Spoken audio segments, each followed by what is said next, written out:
Let's get started with our first big story. Israel Adesanya shuts down any chance of a rematch with Alex Pereira. In a recent appearance on the Pound for Pound podcast, Israel Adesanya, also known to fans as the Last Stylebender, did not hold back. When asked about a potential fifth clash with Alex Pereira, he made one thing crystal clear. He's done with that rivalry. The chapter is closed, finished, over. You can catch Izzy's full appearance on Pound for Pound. Link is in the description, but let's break down what he said because it was pretty savage. Izzy said, "People get greedy again. They're like, oh, we gotta do it one more time." I'm like, bro, why? Like, why ruin a good thing? That's such a great story, a perfect ending. He still got me last. Like, that's not fair. He's talking about their long and intense rivalry, one that started in kickboxing, spilled into the UFC, and ended with Adesanya knocking out Pereira cold in their MMA rematch. That win was redemption, and Izzy knows it. He continued, "You can't make me play this game 4 or 5 times, and then when you finally beat me, you're like,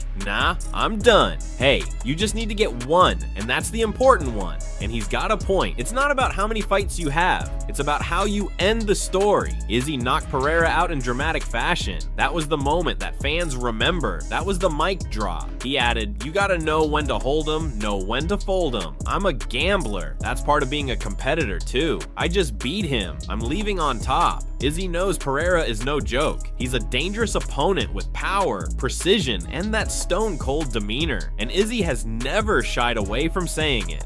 Also, he's a hard fight. Like, he knows I'm a hard fight. I'm not scared to fight the guy. It's just a hard fight. And whenever I fight him, I know I'm in for it, and he knows the same thing. Even though Izzy respects Pereira's skills, he's made it clear this is about making smart decisions, not emotional ones. He wrapped it up with this: "I finally got what I needed from that saga. If I beat him now, what are they gonna say? Oh, it's 3-2 or whatever. They'll just make up some new stuff to say. I'm not fighting for you, I'm fighting for me, and I only have so many fights left. I can't just fight the same person over and over. Best of 7, best of 9. Like, what are we playing?" So there you have it. Israel Adesanya versus Alex Pereira 5? Not gonna happen.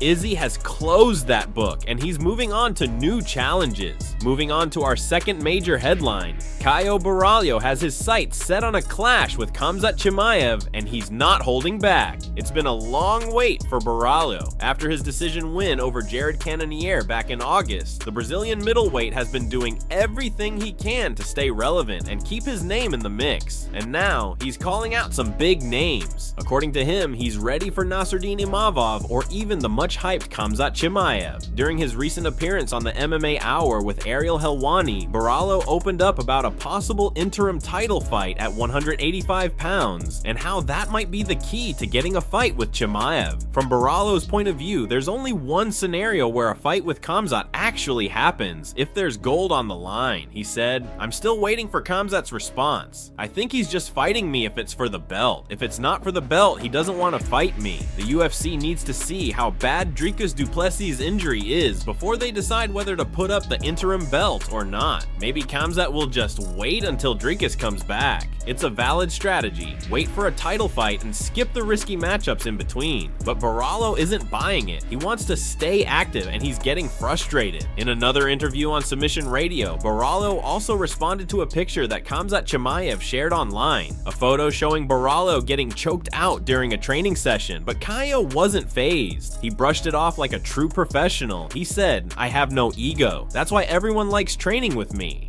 I know who I can be in this sport and what I can do. I don't need to prove that in the gym every day by hurting people. I'm the best guy to train with because I'm never there to hurt anyone." Still, despite the politics and social media games, one thing is crystal clear. Borralho wants to fight, and he's willing to fight anyone. I'm just lost, bro. To be honest with you, I'm not the guy to say everyone's running from me or they're all afraid, but the truth is they know it's a hard fight. He even name-dropped some of the division's top names. Robert Whittaker ducked me. Imavov ducked me. All these guys. I just don't know what I have to do to fight again. Talking about Khamzat again, he said, "When I heard that Dricus was injured, I saw an opportunity. This is my shot. I need to go out there and prove I'm ready. I'm willing to fight anyone. Doesn't matter who." Meanwhile, Nasruddin Imavov, who's been accused by Borralho of ducking, recently replied to a fan calling him out online. Imavov said, "Bro, never plan to sit on my ranking. It's never been about risk. It's always about opportunity. In the meantime, I'm still training hard. It's been almost 9 months since Borralho's last fight, and he's still on the sidelines. Will the UFC finally give him a shot? We'll have to wait and see, but one thing's for sure. Caio Borralho is done waiting." Moving on to our next big story, Joe Rogan has made his pick for the UFC Featherweight GOAT, and his choice is already stirring up the debate. The question of who truly deserves the title of the greatest featherweight of all time has been a hot topic in MMA circles for years. On one side, you have Jose Aldo, the Brazilian legend who absolutely dominated the division from 2009 to 2015. With 7 successful title defenses, unmatched speed, and razor-sharp technique, Aldo held the belt with an iron grip during the early days of the UFC's featherweight division. On the other side stands Alexander Volkanovski, the Australian powerhouse who not only dethroned Max Holloway but beat him multiple times in highly contested battles. Volkanovski has racked up 5 successful title defenses of his own and faced a tough lineup of contenders in the most stacked version of the featherweight division we've ever seen.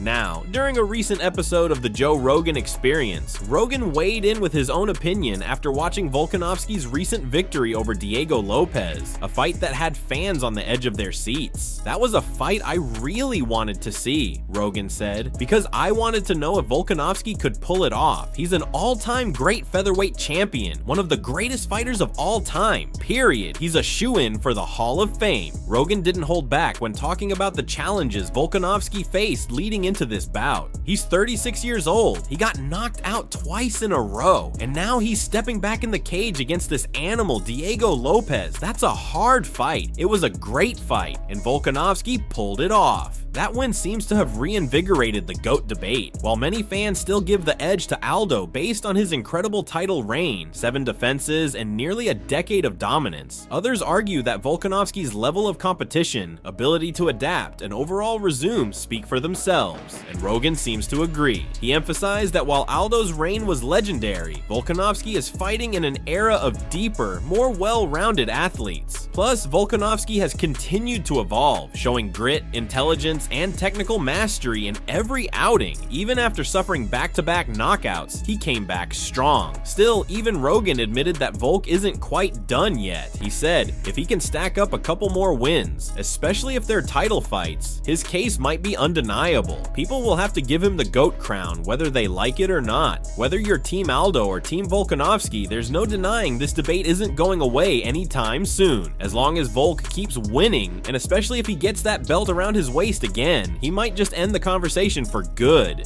Now let's jump to another massive update. Ariel Helwani just dropped a huge piece of news regarding Ilia Topuria and Islam Makhachev. According to Ariel, it's basically locked in. Ilia Topuria will fight for the undisputed lightweight title at UFC 317. The only question now is, who will he face? Whether it's Islam Makhachev or another top contender, the title fight is definitely happening, and Ilia Topuria himself confirmed it on Twitter. His training camp is already underway. He's putting everything else aside, no distractions, no gimmicks, just 100% focused on capturing that belt. And with how sharp Topuria has looked in his recent performances, it's hard not to feel like he's got a real shot at becoming the next lightweight champion. From his lightning fast hands to his supreme confidence, Topuria looks like a killer. He's undefeated for a reason, and he's stepping into this fight with something to prove. Now, here's where it gets interesting. Reports suggest Islam Makhachev is in wait-and-see mode. Apparently, he's holding off on accepting the fight with Ilia until after the result of Belal Muhammad versus Jack Della Maddalena. And why is that so important? Because if JDM wins, all signs point to Islam moving up to welterweight to challenge for a second belt. That's the super fight he's been eyeing for months. A potential shot at champ status would be a legacy moment, and Islam knows it. But here's the complication. Belal Muhammad has made it very clear. He's said multiple times he will never fight Islam Makhachev. Loyalty comes first. They train together, they're close, and to Belal, friendship outweighs the gold.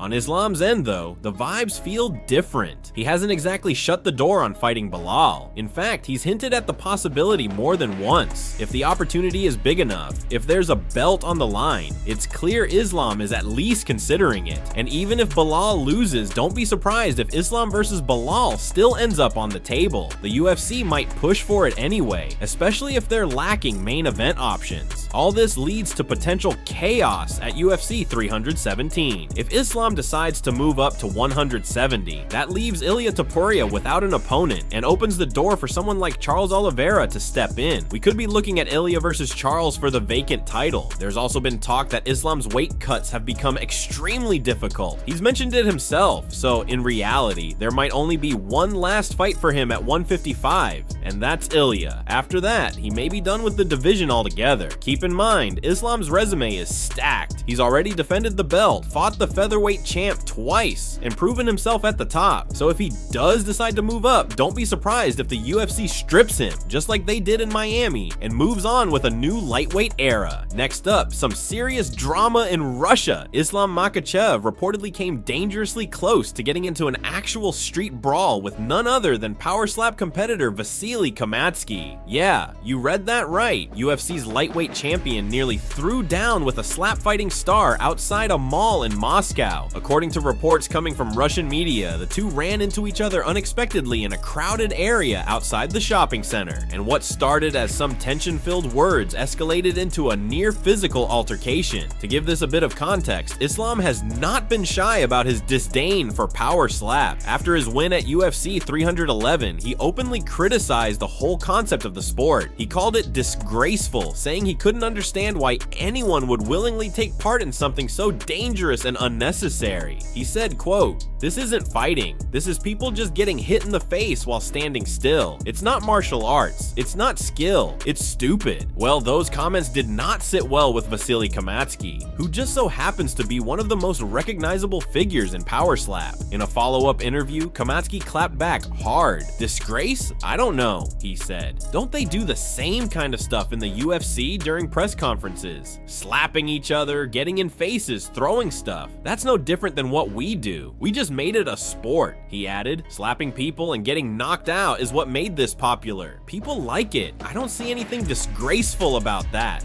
Well, Islam heard the comments, and apparently he didn't appreciate being compared to what he sees as entertainment with no skill. Eyewitnesses say Islam approached Kamatsky near the entrance of the shopping mall. No cameras were rolling. This wasn't staged. It was raw and very much real. According to bystanders, Islam walked straight up to him and said, "Don't ever compare real fighters to whatever it is you're doing." That's when things got heated. Voices were raised. People started gathering, and then, allegedly, Islam swung first. It's unclear whether the punch actually connected, but it was enough for nearby security to step in and separate them before anything worse happened. No police were called, no arrests were made, but the story has since exploded across social media and Russian outlets. Neither Islam Makhachev nor Vasily Kamatsky has released an official statement yet, but fans are divided. Some are praising Islam for defending MMA, while others are calling him out for taking it too far. Regardless, this unexpected clash has turned heads and added a whole new layer of intrigue to the already controversial world of combat sports. Let's just say, things got real in Moscow. Last up,